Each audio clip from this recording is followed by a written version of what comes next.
Warren Buffett still lives in the same house he bought in Omaha in 1958. He paid $31,500 for it. Today, that house is worth less than the watch on a mid-level finance bro's wrist. And Buffett is worth over $130 billion. Meanwhile, I can guarantee you know someone right now making maybe $45,000 a year, driving a car they can't afford, wearing a watch they're still paying off in monthly installments, posting all of it online like it proves something. One of these people understands money. The other one is being quietly eaten alive by it. By the end of this video, you'll know exactly which one you are. And more importantly, you'll know the handful of mental shifts that separate people who actually build wealth from people who just rent the appearance of it. This isn't a video about budgeting apps or some side hustle you'll quit in 3 weeks. This is the actual internal wiring, the part nobody puts in a caption. And the fourth idea in this video is going to wreck a belief you've probably held your whole life about how rich people think about risk. So don't leave yet. Here's the first thing nobody tells you. Broke people and rich people don't disagree about how to make money. They disagree about what money is for. For most people, money is a scoreboard. It's proof. The car, the watch, the vacation photos, they're receipts you hand to other people as evidence that you matter. That's the whole reason a guy pulling in $200,000 a year can still be one missed paycheck away from disaster. He's not poor.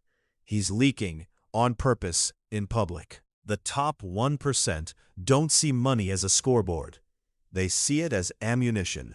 Every dollar is a soldier, and that soldier has exactly one job: go out and recruit more soldiers.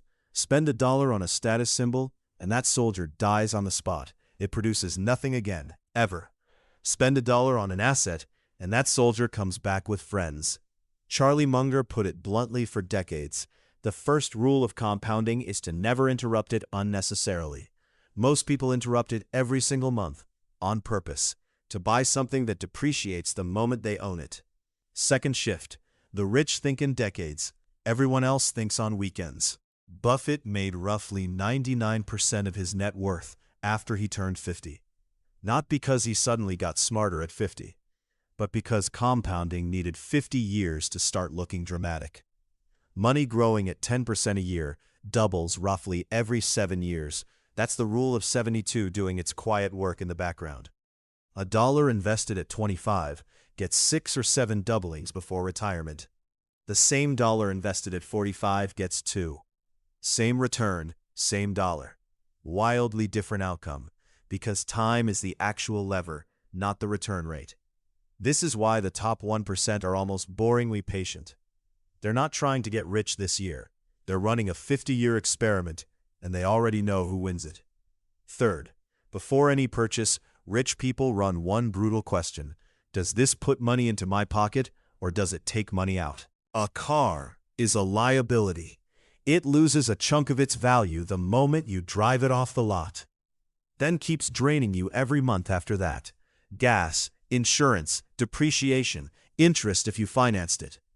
A rental property, a stake in a small business, a dividend-paying stock. Those put money in your pocket whether you show up to work that day or not. The middle class buys liabilities and calls them assets. A bigger house is an investment. A new truck is for the business.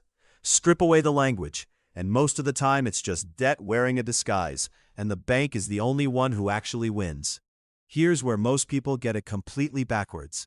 You probably think the ultra-wealthy got rich by taking massive risks. They didn't. They got rich by being almost obsessive about not losing money in the first place. Buffett's first rule of investing is famously simple: don't lose money. His second rule is just a reminder of the first one. That sounds like a throwaway line until you run the math. Lose 50% of your portfolio, and you don't need a 50% gain to get back to even. You need 100%. The 1% aren't bigger gamblers than you. They're better at staying out of the bets that can actually wipe them out. This is also where Benjamin Graham's old idea of margin of safety comes in. Buy something for so much less than it's exactly worth that even if you're wrong about a few things, you still don't get hurt badly. It's the financial version of wearing a seatbelt. You don't put it on because you're planning to crash. You put it on because the cost of being wrong is so much higher than the cost of being cautious. The whole game is asymmetrical. Risk a little to win a lot, and structure things so that being wrong doesn't end you. The top 1% have also made peace with something almost nobody else can sit with: boredom. Cash sitting untouched for 2 or 3 years, waiting for the right opportunity while it feels like nothing is happening. No FOMO, no chasing whatever stock the internet is screaming about this week. Buffett compares investing to batting in a game with no called strikes. You can let 1,000 pitches go by and swing only at the one you actually understand. Most people swing at every pitch because standing still feels like losing. The 1% understand that standing still, on purpose, with conviction, is its own form of aggression. If you actually look at how the wealthiest people live day to day, it's almost disappointing.